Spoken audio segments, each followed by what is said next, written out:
في الفيديو ده هقولك على 7 حاجات هتندم عليها، كده كده لازم هتندم عليها، فخلي بالك منها عشان ما تندمش بعدين. تعال نشوف الموضوع ده. اول حاجة كده وبسم الله الرحمن الرحيم، يعني انت هتندم انك اديت شغلك وقت ومجهود اكتر من اللازم. هتندم ان انت بذلت مجهود او حرقت دمك او ضيعت وقتك في شغل هو ما كانش يستحق كل ده. هتندم ان انت كنت موجود في مكان هو ما قدرش مجهودك، وفي نفس الوقت انت ما عملتش فيه حاجه، انت فعليا كنت بتبيع وقتك ليهم. وانا هنا ما اقصدش ان انت تكسل بقى وتكبر دماغك وتكروت الشغل، لا خالص، بس لما تشتغل او لما تدي الشغل فعلا تديه الناس بتقدرك وتديه في مكان يستاهل. دي اول نقطه. تاني نقطه، ما تجيش على حساب اي حاجه تانية عشان خاطر الشغل. الشغل يتعوض، اي حاجه تانية ما تتعوضش، يعني صحتك النفسيه وعيلتك وحياتك عموما اهم من ان انت تضغط نفسك في الشغل. فما تديش الشغل اكتر مما يستحق. وهنا انا اقصد الشغل عند الناس. انت لو شغال حاجة خاصة بيك او انت صاحب مشروع او انت بتشتغل في مهارة او حرفة، برضو ما تديهاش وقت كبير، ولكن هنا الوضع هيكون مختلف. يعني هنا عادي جدا ان انت تتعب في شغلك وتشتغل عدد ساعات اكتر، بس اللي انا اقصده انك لو شغال في حتة فما تديش وقتك ومجهودك وتحرق في دمك، وده على حساب حاجات تانية. خلي بالك من النقطة دي. تاني حاجة هتندم عليها وهي الوقت بتاع المدرسة والكلية. في الفترة بتاعت المدرسة او الكلية اللي هي الفترة اللي بتكون فيها انت طالب، انت بيبقى عندك وقت كبير، وما توهمش نفسك بقى بان انا مشغول في المذاكرة انا مش عارف ايه. لا، فعليا انت بتبقى لو انت راجل دحيح يعني بتذاكر ساعتين في اليوم، ففعليا انت بيبقى عندك وقت كتير فاضي. هتندم بقى انك في الوقت ده ما اتعلمتش حاجة.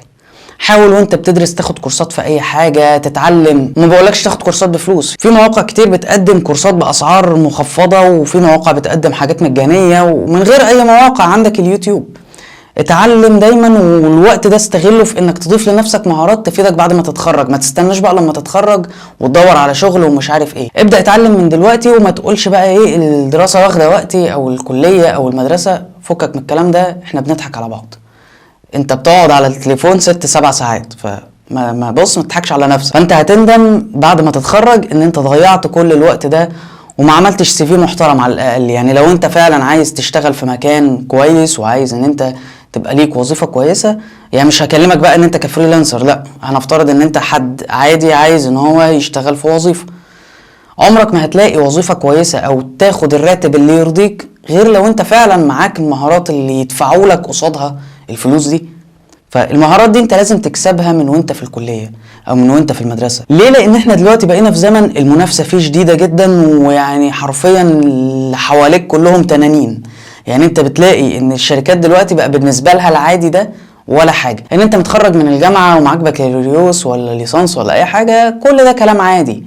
وبعدين يعني انت لو رحت انترفيو وانت يا دوب لسه متخرج، قلت له انا مثلا بكالوريوس تجارة، هيقولك ماشي، وبعدين لو انت اكنك ما قلتش حاجة اصلا، لان ده العادي. فخلي بالك، لان احنا دلوقتي بقى هنا في زمن منافسة مش طبيعي، فلازم تكون جاهز للمنافسة دي. الحاجة التالتة اللي هتندم عليها وهي انك اهملت صحتك. صحتك هي اللي باقيالك، سواء بقى كان نوم، اكل، بتعك بقى في الاكل وبتاكل اي حاجة، ما بتلعبش رياضة، ايا كانت الحاجة اللي انت بتنيلها في حياتك. فخلي بالك عشان الكلام ده كله هيعك على دماغك بعدين. فاهتم بصحتك لان هي دي اللي قاعدالك. الحاجة الرابعة اللي هتندم عليها وهي لو انت بتبدي صحابك على اهلك، فانت هتندم قدام. هتكتشف بعدين ان الصحاب الكتير اللي حواليك دول ولا ليهم اي لازمة، بالعكس انت ممكن تتأذى بسببهم اصلا. يعني انت مش كل الناس اللي حواليك بتحبك. الناس اللي بتحبك فعلا هم اهلك، الجماعة اللي قاعدين معاك في البيت، ابوك وامك واخواتك والناس الجميلة دي، هم دول الناس فعلا اللي بتحبك، ودول الناس اللي يستاهلوا ان انت تبديهم على اي حد. فخلي بالك، اهلك اهم من صحابك، وصحابك الكتير اللي حواليك دول ولا حاجة. انت هتطلع في الاخر بواحد ولا 2، هم دول اللي هيكملوا معاك. فما تبديش صحابك على اهلك. النقطة اللي بعد كده وهي ان الدنيا مش مستاهلة، يعني كله رايح. دي حقيقة، كله رايح فعلا. هي شوية ايام وهنعديها ونتوكل على الله. فما فيش حاجة مستاهلة، وما تديش حاجة اكبر من حجمها، ماشي دنيتك بمعنى اصح. مش عايزك كل حاجة تافهة تستهلك من طاقتك كتير. يعني لو حاجة تستاهل اقولك ماشي، لكن في امور تافهة كده بتستهلك من طاقتنا واحنا بنعملها. زي الكورة مثلا، تلاقي الاهلاوي بيتخانق مع الزملكاوي والزملكاوي بيتخانق مع الاهلاوي، وكل دي عباطة في عباطة، يعني احنا كلنا ما فين الموضوع؟ فما تديش حاجات تافهة اكبر من حجمها، كله رايح ويعني هي ايام وهنمشي. الحاجة اللي بعد كده وهي انك هتندم لو سمعت كلام الناس بزيادة. يعني انت ممكن عايز تعمل حاجة، عايز تاخد خطوة في حياتك، فبتاخد اراء اللي حواليك. الاراء اللي انت بتاخدها من الناس دي مش الزاميه، يعني انت مثلا لما تاخد راي حد مش بالضروره ان انت تعمله. انا عايز اقول لك ان في ناس بتزعل اصلا لو انت خدت رايها وما عملتش بيه. انا باخد رايك عشان يعني اللي هو ايه، اشوف دماغ اللي حواليا، فخد اراء الناس عشان بس تشوف الدماغ اللي حواليك عامله ازاي، وممكن تطلع منهم بافكار كويسه. ولكن مش لازم تسمع كلام الناس، ومش لازم الاراء اللي بتتقال كلها تكون صح، ومش لازم تعليقات الناس عليك يكون ليها لازمه اصلا. يعني انت اسمع الكلام اللي حواليك، فلتره بدماغك واعمل اللي انت شايفه صح. الحاجة الاخيرة بقى واللي هي اهم حاجة، وهي انك هتندم لو ما جازفتش. لو انت شاب تحت ال30 سنة، فده الوقت المناسب ان انت تجازف فيه.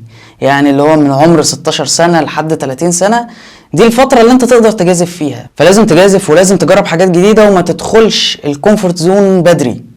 يعني انت مثلا اتخرجت من الكليه بتاعتك، ما تدورش على وظيفه امان وتنام، لا.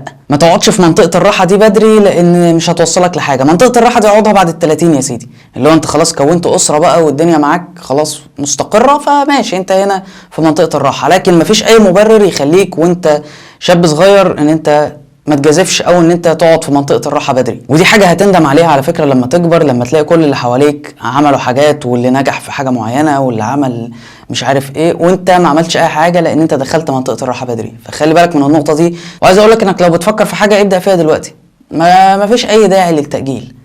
ابدا في اللي انت بتفكر فيه دلوقتي. حاجه شايفها مجنونه اعملها، كده كده انت مش خسران حاجه، وحتى لو خسرت فانت عندك فرصه تعوض. فجازف وما تخافش وما تدخلش منطقه الراحه بدري وانت شاب صغير. انت المفروض اصلا ما تدخلش منطقه الراحه دي. في مثل كده قريته بيقول لك ليه السمك بتاع البحر طعمه احلى من السمك بتاع الترع والمزارع. السمك بتاع البحر طعمه بيكون احلى لان هو بيكون في حركه مستمره، هو مش قاعد مرتاح. السمك بتاع المزارع هو كده بيتحط له اكله ونايم مأنتخ في مكانه وشكرا على كده. لكن السمك التاني هو على طول بيجري من الاسماك الاكبر منه وبيدور على اكله بنفسه، فسمك حر بمعنى اصح. فنفس الحكايه بالنسبه لنا على فكره. انت هتبقى احسن وهتبقى افضل لما تبقى قاعد يعني بتفرك. لكن ان انت تنتخ وتقعد في منطقه الراحه بقى وانت شغال في شغلانتك بتاخد مرتبك والدنيا جميله، يعني حياتك مش هتبقى حلوه.